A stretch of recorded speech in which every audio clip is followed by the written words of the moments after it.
નમસ્કાર દર્શક મિત્રો, ટેક્સ પ્લાનિંગ વિથ મુકેશ પટેલના વધુ એક એપિસોડમાં આપનું સ્વાગત છે. હું છું ચાર્મી. કરવેરા આયોજનની વાત આવે અને કોઈ વ્યક્તિ કરના ઊંચા બ્રેકેટમાં હોય તો પહેલો વિચાર એ આવે કે એના કુટુંબના જે સભ્યો હોય, પત્ની હોય, પુત્રો હોય, પુત્રવધુઓ હોય, એને કોઈ ગિફ્ટ આપે, ભેટ સોગાદ આપે અને એ રીતે કરવેરાનો જે બોજ છે પોતાના પર એ થોડો ઓછો કરે અને એ રીતે કરવેરાનું પ્લાનિંગ કરે, ટેક્સ પ્લાનિંગ કરે. પણ આ વાત જેટલી દેખાય છે એટલી સરળ નથી, કારણ કે તમે જે વિચારો છો એ જ વિચાર ઇન્કમટેક્સ વિભાગને પણ આવે છે અને એટલા માટે એમણે કેટલાક સ્પીડ બ્રેકર્સ મૂક્યા છે. એવા સ્પીડ બ્રેકર્સ જે તમારા ટેક્સ પ્લાનિંગના જે પણ સ્પીડ છે એના પર થોડી લગામ લાવી શકે. તો આવા સ્પીડ બ્રેકર્સને ક્રોસ કરીને સ્મૂધલી કઈ રીતે તમે તમારું ટેક્સ પ્લાનિંગ કરી શકો એના વિશે આજના એપિસોડમાં તમને ટિપ્સ આપવાની છે. ઓકે, જો સ્પીડ બ્રેકર્સની વાત આપણે કરી તો આ પ્રકારના સ્પીડ બ્રેકર્સ ટેક્સ પ્લાનિંગ માટે મૂકવાનું હેતુ શું છે અને બીજું કે એવા કયા પ્રકારના પ્રોવિઝન્સ છે કે જે તમારા ટેક્સ પ્લાનિંગ પર આ પ્રકારે બ્રેક લગાવી શકે છે? બિલકુલ, તમે કહ્યું ચાર્મી એ પ્રમાણે એક સ્વાભાવિક માનવ સ્વભાવ એ હોય, કુટુંબનો વડો એમ વિચારે કે ભાઈ ઘી ઢળ્યું તો ખીચડીમાં. જે આવક છે એ આપણા કુટુંબના જેટલા સભ્યો છે નાના મોટા એ બધાને ભાગે વહેંચી દઈએ, વહીવટ તો મારે જ કરવાનો છે.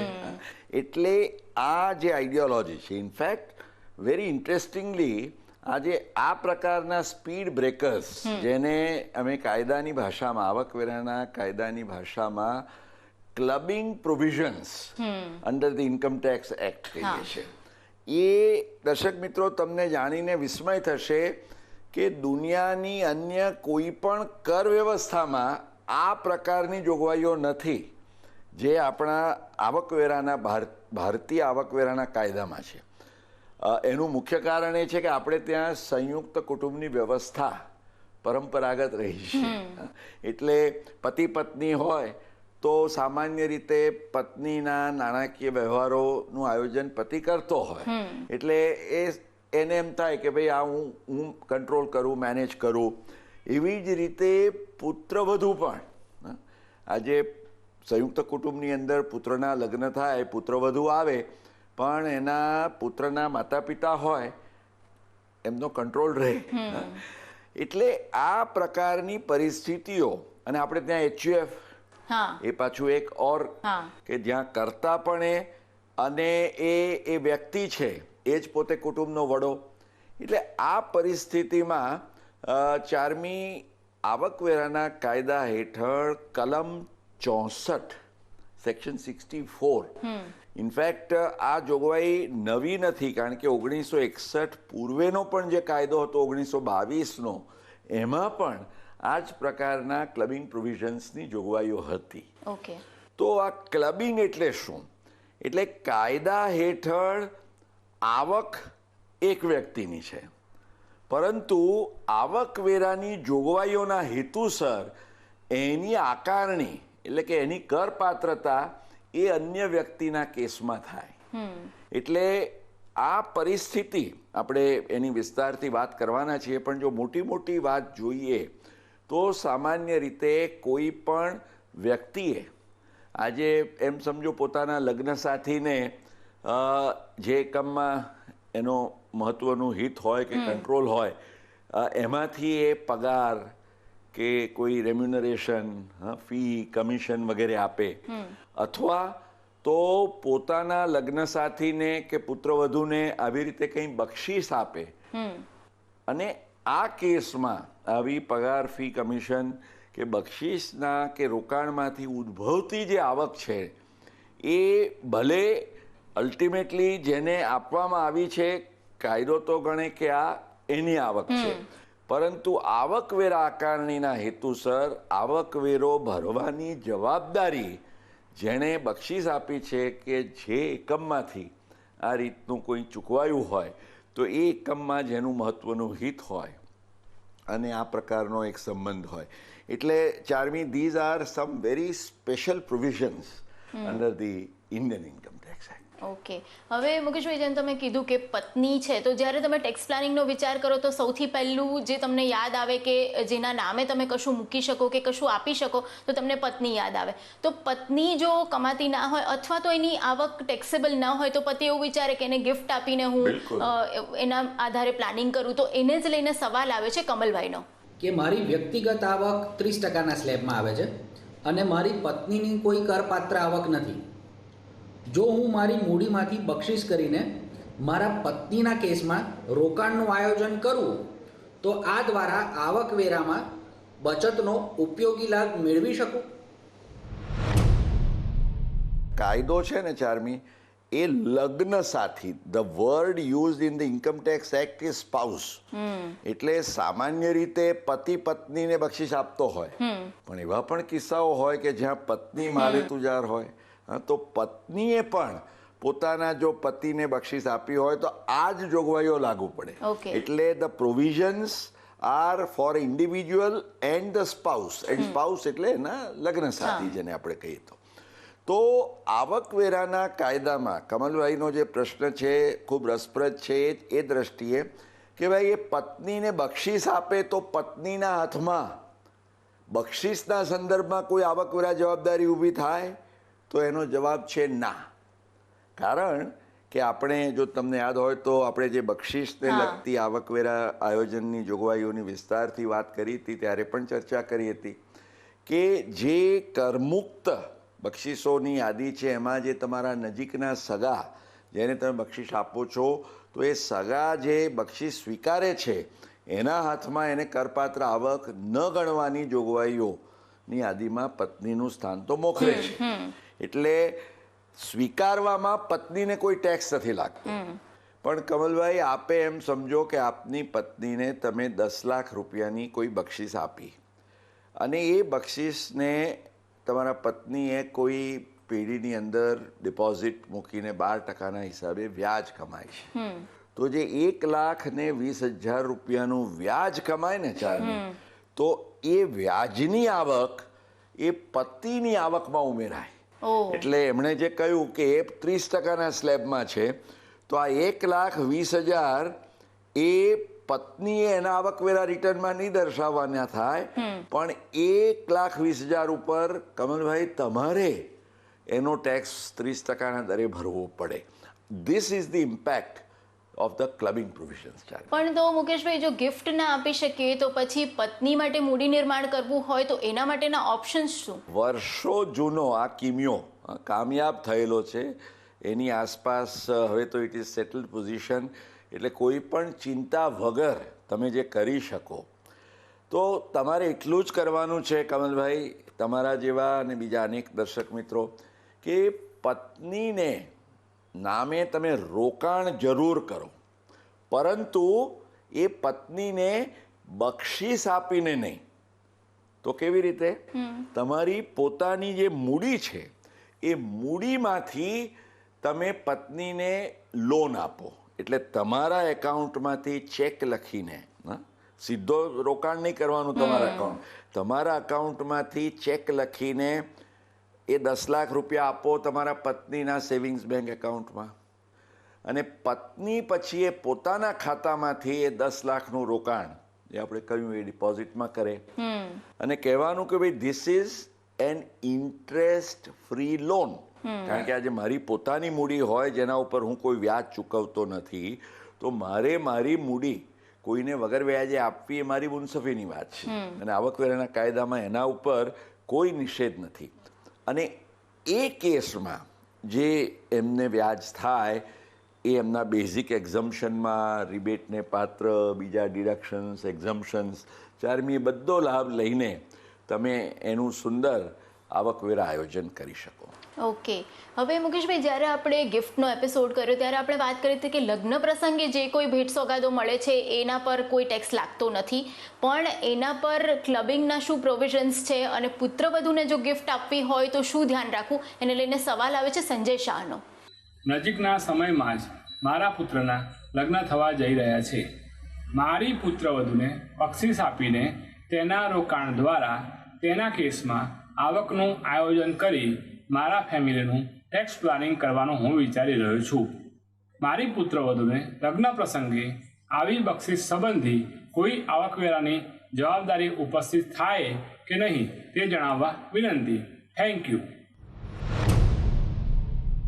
હવે અહીંયા તમારે ખૂબ જ કુનેહપૂર્વકનું આયોજન કરવાની આવશ્યકતા કે જરૂર રહેશે, કારણ કે બેઝિક પ્રોવિઝન તો ક્લબિંગ પ્રોવિઝન એમ કહે છે કે કોઈ પણ વ્યક્તિએ પોતાના પુત્રની પત્ની એટલે કે સન્સ વાઇફ પુત્ર વધુને ચાર્મી ઇન્ટરેસ્ટિંગલી જમૈરાજને આપો ને તો એના ઉપર કોઈ ક્લબિંગ નથી. પુત્રીના પતિને તમે બક્ષિસ આપો તો દેર ઇઝ નો ક્લબિંગ, પણ પુત્રની પત્નીને એટલે કે પુત્ર વધુને તમે બક્ષિસ આપી હોય તો એના ઉપર ચોક્કસ તમને આવકવેરાની જોગવાઈઓ ક્લબિંગની લાગુ પડે.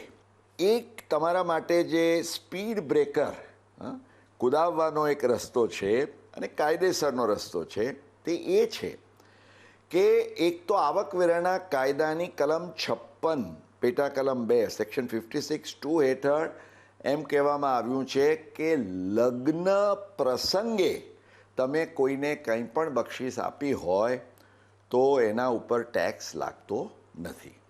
એટલે તમારે એ રીતે આયોજન કરવું જોઈએ કે તમારા પુત્રના લગ્ન નિમિત્તે તમે તમારી પુત્રવધૂને, I would correct myself by saying તમારી થનાર પુત્રવધૂને, કારણ કે આ બહુ જ મહત્વની બાબત છે દર્શક મિત્રો.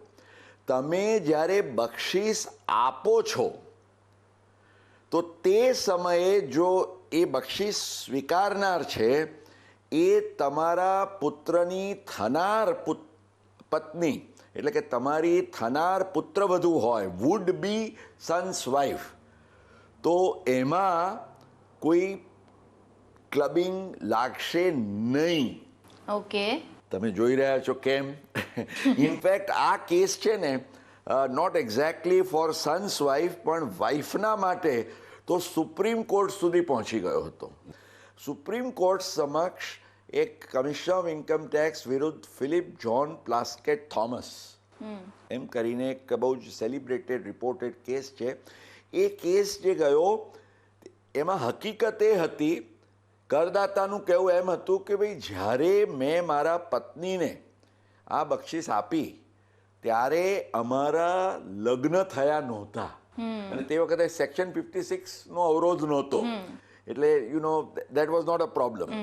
એટલે એમણે કહ્યું કે કોર્ટે છેલ્લે અનુમોદન આપ્યું, જે નીચલી કોર્ટોએ બધાએ પ્રસ્થાપિત કર્યું હતું કે જે સમયે બક્ષિસ આપવામાં આવી તે વખતે પતિ પત્નીનો સંબંધ હતો નહીં, માટે પછીથી તમારા લગ્ન થયા અને પછી એમાંથી પત્નીને આવક ઉદ્ભવી તો એના માટે કોઈ ક્લબિંગ લાગે નહીં.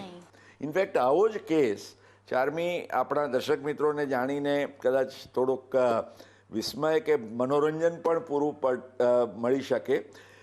એવો ઇન્ટરેસ્ટિંગ કેસ થયો કે ઇટ વોઝ હવે તો સંપત્તિ વેરાનો કાયદો નથી આજે, પણ જ્યારે વેલટેક્સના પ્રોવિઝન્સ હતા ત્યારે એમાં પણ ક્લબિંગની જોગવાઈઓ હતી. અને એક ટ્રાઇબ્યુનલમાં એક એવો રસપ્રદ કેસ આવ્યો કે જ્યાં આવકવેરા ખાતા એવું કહ્યું કે ભાઈ લગ્નના ફેરા ફરતી વખતે જે તમારા ઘરની વહુ છે એને જે કુટુંબ તરફથી એટલે કે એના સાસુ સસરા તરફથી કે જે પેલા સોના અને ઝવેરાતના બધા સેટ્સ આપવામાં આવ્યા હતા, તો આ તમે તમારા પુત્રવધૂને આપ્યા છે માટે એના સંબંધી ક્લબિંગ પ્રોવિઝન્સ વેલટેક્સમાં લાગુ પડે. એટલે આ જો એના પુત્રવધૂમાં ગણાય તો એક્ઝમ્પશન લિમિટમાં આવી જતા, એના જો સાસુ સસરાના કેસમાં જાય તો ત્યાં they were getting into the wealth tax bracket. કરદાતા તરફથી આપણને ઇટ્સ સમથિંગ વેરી એમ્યુઝિંગ, પણ એક દલીલ એવી કરવામાં આવી ને જે ટ્રિબ્યુનલે માન્ય પણ રાખી. ઇનફેક્ટ એમ કહેવામાં આવ્યું કે ભાઈ જો અમારી પાસે આ ફોટોગ્રાફ્સ છે, વિડીયો છે, અમે કોર્ટને એ દર્શાવવા માંગીએ છીએ કે આ જે પહેલો સેટ આપવામાં આવ્યો પહેલો ફેરો ફર્યા ત્યારે આપ્યો, આ બીજો સેટ બીજા ફેરા વખતે, ત્રીજા ફેરા વખતે, હવે આ સપ્તપદી પૂરી થાય તે પહેલાંના અને આ 4 ફેરા પૂર્ણ થાય તે પહેલાં આપવામાં આવેલી આ બધી બક્ષિસો છે. અને પતિ પત્નીનો સંબંધ ક્યારે થાય કે પુત્રવધુ એ ક્યારે બને તમારી? જ્યારે ફેરા પૂરા થાય ત્યારે. એટલે ટ્રિબ્યુનલે કહ્યું કે ભાઈ હિન્દુ શાસ્ત્ર પ્રમાણે જ્યાં સુધી એ છેલ્લી સેકન્ડ, જેમ પેલી ઓલિમ્પિક્સમાં સ્પ્લિટ સેકન્ડનું પણ મહત્વ છે ને, તો એ છેલ્લી સેકન્ડ ત્યાં સુધી જે કંઈ મળ્યું હોય તો there is no firm relationship, માટે you know it is out of the clubbing provision. Okay, એટલે લગ્ન થાય એ માટે આપો, લગ્ન નિમિત્તે આપો, પણ લગ્ન સંપન્ન થાય એ પહેલા આપો. એક્ઝેક્ટલી. પત્નીને ગિફ્ટ આપવાની વાત કરી, પુત્રવધુને ગિફ્ટ આપવાની વાત કરી, સાથે જ જે આવકવેરાના કાયદા હેઠળ જે સગા નોંધવામાં આવ્યા છે એમને ગિફ્ટ આપીએ તો પણ એના પર તો કોઈ ટેક્સ લાગતો નથી એમને, પણ HUFને ગિફ્ટ આપો તો શું પ્રોવિઝન્સ છે, એના પર સવાલ આવે છે કુંદન પટેલનો. જેવી રીતે વ્યક્તિ દ્વારા પોતાના નિયત સગાને આપવામાં આવતી બક્ષિસ કરમુક્ત ગણાય છે, તેવી જ રીતે વ્યક્તિ દ્વારા પોતાના HUFને આપવામાં આવતી ગિફ્ટ કરમુક્તિને પાત્ર ગણાય. HUFને તમારે obviously, because it is a separate entity, એટલે એક અલગ એકમ તરીકે તમારે બધા જ એક્ઝમ્પશન્સ, ડિડક્શન્સ વગેરેનો લાભ લેવો છે. એટલે સ્વાભાવિક પ્રલોભન એ હોય કે HUFના કેસમાં આપણે મૂડીનું નિર્માણ કરીને આવક ઊભી કરીએ તો સરસ ટેક્સ પ્લાનિંગ થાય. અહીં પણ સ્પીડ બ્રેકર છે ચાર્મી, કારણ કે કલમ 64(1) હેઠળ જેવી રીતે તમારા લગ્નસાથી કે પુત્રવધુની વાત છે, કલમ 64(2) હેઠળ, સેક્શન 64 સબસેક્શન 2 હેઠળ તમે જો HUFને કોઈ બક્ષિસ આપી હોય તો એ HUFને આપેલી બક્ષિસની રકમમાંથી ઉદ્ભવતી આવક, એ આવક પણ તમારા જ કેસમાં ઉમેરાય. મીન્સ જેણે બક્ષિસ આપી છે. એટલે HUFના કોઈ પણ સભ્ય જો HUFને ગિફ્ટ આપે તો સેક્શન 56(2) હેઠળ એ એક્ઝમ્પ છે HUFના હાથમાં. એટલે જો તમે એ ગિફ્ટનો ઉપયોગ કોઈ ટેક્સેબલ ઇન્કમ ન થાય એવા કોઈ રોકાણમાં કરો તો એ પ્લાનિંગ તમારે થઈ શકે કે લેનારને ટેક્સ નહીં અને પછી કોઈ ટેક્સેબલ ઇન્કમ નહીં.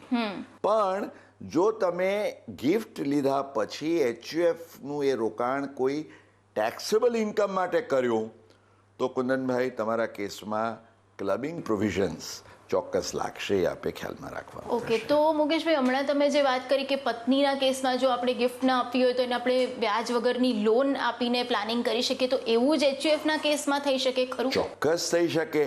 In fact that is the most popularly done in terms of tax planning. કે તમે આજે કરતા છો કે કોઈ સભ્ય છે એ પોતાની વ્યક્તિગત મૂડી, જેના સંબંધે કોઈ એમની વ્યાજની જવાબદારી વગેરે ન હોય, એ વગર વ્યાજે આજે HUFને લોન તરીકે આપે, HUF એમાંથી રોકાણ કરે. You can certainly go ahead. Okay, હવે મુકેશભાઈ શરૂઆતમાં તમે કીધું કે પત્ની જો કોઈ કંપનીમાં કામ કરતી હોય, કંપની પતિની હોય અથવા તો કોઈ સગા સંબંધીની હોય અને એ કંપનીમાં એમનું સ્ટ્રોંગ હોલ્ડિંગ હોય તો એ કરપાત્ર થાય છે. તો એને જે સેલરી આપે છે એ ક્લબિંગ ઇન્કમમાં આવે છે. તો એને જ લઈને સવાલ આવ્યો છે નીતિનભાઈ પટેલનો. તમે જણાવ્યું કે વ્યક્તિ દ્વારા પોતાના લગ્ન સાથીને આપવામાં આવતો પગાર કે મહેનતાણું તેની આવકમાં ક્લબિંગને પાત્ર ગણવામાં આવે છે. શું આ જોગવાઈના સંદર્ભમાં કોઈ અપવાદ રાખવામાં આવેલ છે? ઇનફેક્ટ સેક્શન 64(1) જે જોગવાઈ છે એમાં એમ કહેવામાં આવ્યું છે કે કોઈ પણ વ્યક્તિએ જો પોતાના લગ્ન સાથીને આવું કોઈ પણ વેતન ગણો, પગાર, રેમ્યુનરેશન, ફીસ, કમિશન વગેરે, તો એવા કોઈ એકમમાંથી આપ્યું હોય કે જ્યાં વ્યક્તિનું પોતાનું મહત્વનું હિત, જેને ઇંગ્લિશમાં આપણે સબસ્ટેન્શિયલ ઇન્ટરેસ્ટ કહીએ છીએ, તો એ કેસમાં આ ક્લબિંગની જોગવાઈ લાગુ પડે કે એ આખો પગાર કે મહેનતાણું કે જે હોય એ તમે આપ્યું છે પત્નીને કે લગ્ન સાથીને, પણ એ તમારામાં ઉમેરાય. હવે 4મી, આ સબસ્ટેન્શિયલ ઇન્ટરેસ્ટ કેવી રીતે ગણવા? ઓબ્વિયસલી જ્યાં વ્યક્તિની પોતાની કોઈ પ્રોપ્રાઇટરશીપ હોય તો કોઈ સવાલ નથી, પણ જો આજે પાર્ટનરશિપ હોય કે કોઈ કંપનીમાં એનું શેર હોલ્ડિંગ હોય તો એના માટે આ એક 20% નિયમ છે કે ભાગીદારીમાં જો 20% હોય વ્યક્તિના, અને એ 20%માં વ્યક્તિ ઉપરાંત એના કુટુંબના કોઈ પણ જે નજીકના સભ્યો એટલે માતા પિતા પુત્ર પુત્રી એ લોકોનું પણ હિત હોય તો એ ગણીને કરવાનું 20%. અને નીતિનભાઈ, તમે સાથે જ અપવાદની વાત કરી, કારણ કે નિયમ હોય તો અપવાદ પણ સામાન્ય રીતે હોય, એટલે તમને નિયમ તો કદાચ તમે જાણો છો પણ તમને અપવાદમાં વધારે રસ છે. તો એક તો ઓબ્વિયસલી 20%થી અંદર હોય તો કોઈ પ્રશ્ન નથી, પણ 20%થી બિયોન્ડ જો સબસ્ટેન્શિયલ ઇન્ટરેસ્ટ આવતું હોય તો એવા કેસમાં જે એક અપવાદ છે, અને એ સેક્શન 64(1) આ જોગવાઈના પ્રોવિઝો હેઠળ જ અપવાદ આપવામાં આવ્યો છે. એ અપવાદમાં એવું કહેવામાં આવ્યું છે કે જો આવું કોઈ તમે વેતન કે મહેનતાણું કે પગાર, ફી, કમિશન વગેરે જો તમારા લગ્ન સાથીના પોતાના કોઈ ક્વોલિફિકેશન્સ, નોલેજ કે એક્સપિરિયન્સ, એટલે કે એની કોઈ લાયકાત હોય કે એનું કોઈ વ્યવહારુ જ્ઞાન કે અનુભવ હોય, એને લક્ષ્યમાં રાખીને તમે આપ્યું હોય તો દેર ઇઝ નો પ્રોબ્લેમ. અને 4મી, આમાં કોર્ટોએ અનેક ચુકાદાઓ આપ્યા છે, અને ફોર્ચ્યુનેટલી કોર્ટોએ એક થોડોક ઉદાર અભિગમ અપનાવ્યો છે. કારણ કે સામાન્ય રીતે તો આપણે જાણીએ કે ભાઈ, અને આપણને ખ્યાલ પણ છે, એટલે તો લગ્ન પ્રસંગે જ્યારે એરેન્જડ મેરેજીસ હોય ને તો ડૉક્ટરના ફેમિલીમાં ડૉક્ટર છોકરી આવે, વકીલ કે ચાર્ટર્ડ એકાઉન્ટન્ટ કે આર્કિટેક્ટ કે એન્જિનિયરમાં એ આવે, કારણ કે ક્વોલિફાઈડ હોય. પણ ધેટ અપાર્ટ, આજે ઇવન BA BCom હોય પણ એ પ્રકારનું કામ કરતા હોય કે જ્યાં તમારો વ્યવહારુ જ્ઞાન કે અનુભવ હોય તો ચાલે. નોટ ઓનલી ધેટ, કોર્ટોએ તો એટલે સુધી કહ્યું છે કે ડિગ્રી ડિપ્લોમા ન હોય તો પણ જો તમારા લગ્ન સાથીને એના એક વ્યવહારુ જ્ઞાન કે અનુભવના આધારે, જેમ આપણે કહીએ ને કે ભણ્યા કરતા ગણ્યા, એનું મહત્વ છે, તો જો આજે લગ્ન સાથીને એના અનુભવથી પણ, એટલે દર્શક મિત્રો, તમે જો દર્શાવી શકતા હો કે તમારા પત્નીને જે પગાર આપવામાં આવ્યો છે, માની લો કે એ સિમ્પલ SSC પાસ છે, પણ તમારી ઓફિસના રિસેપ્શન ઉપર બેસવા માટે સક્ષમ છે, કારણ કે રિસેપ્શનિસ્ટને તો બેઝિક નોલેજ ને એક્સપિરિયન્સ હોવો જોઈએ, તો દેટ ઇઝ ફાઇન. અથવા તો આજે કોઈ કોમર્સ ગ્રેજ્યુએટ હોય અને અકાઉન્ટ્સનું કામ કરતા હોય બિઝનેસની અંદર, તો દેટ્સ પ્રેક્ટિકલ. એટલે એવું જરૂરી નથી કે પ્રોફેશનલ ક્વોલિફિકેશન્સ જ હોય. This broader aspect of some degree, diploma or some basic education or experience. તો 4મી, it will all depend on the facts of the case. પણ જે એમણે પ્રશ્ન પૂછ્યો, અપવાદ છે, અને તમે ચોક્કસ આ સ્પીડ બ્રેકરમાંથી માર્ગ કાઢી શકો. ઓકે. પરિવારના કોઈ પણ સભ્યને જ્યારે તમે ગિફ્ટ આપવાનું આયોજન કરતા હોવ ત્યારે એમાં ક્લબિંગ ઓફ ઇન્કમના કયા કયા પ્રોવિઝન્સ લાગુ થાય છે, સાથે સાથે કરવેરાનું આયોજન કરતી વખતે આ બધી જ બાબતો કઈ રીતે ધ્યાનમાં રાખવી, એના વિશે આજના એપિસોડમાં આપણે માહિતી મેળવી છે. સાથે સાથે સગીર બાળકોને લઈને જ્યારે તમે કોઈ પણ કરવેરા પ્લાનિંગ કરો ત્યારે માતા પિતાની ઇન્કમમાં કઈ રીતે ઇન્કમનું ક્લબિંગ થાય છે, આ બધા વિશે આવનારા એપિસોડમાં વાત કરવાની છે. તો તમને પણ ટેક્સને લઈને કોઈ પણ સવાલ સતાવતા હોય કે કોઈ પણ મૂંઝવણ હોય તો એ તમે અમને પૂછી શકો છો. આ સવાલ તમે વોટ્સએપ પર વિડીયો રેકોર્ડ કરીને અમને મોકલી શકો છો, અને સાથે સાથે ઈમેલ દ્વારા પણ આ સવાલો તમે અમારા સુધી પહોંચાડી શકો છો. તમારા દરેક સવાલનો જવાબ આપવાનો ચોક્કસથી પ્રયત્ન કરતા રહીશું. તો જોતો રહેજો tax planning with Mukesh Patel.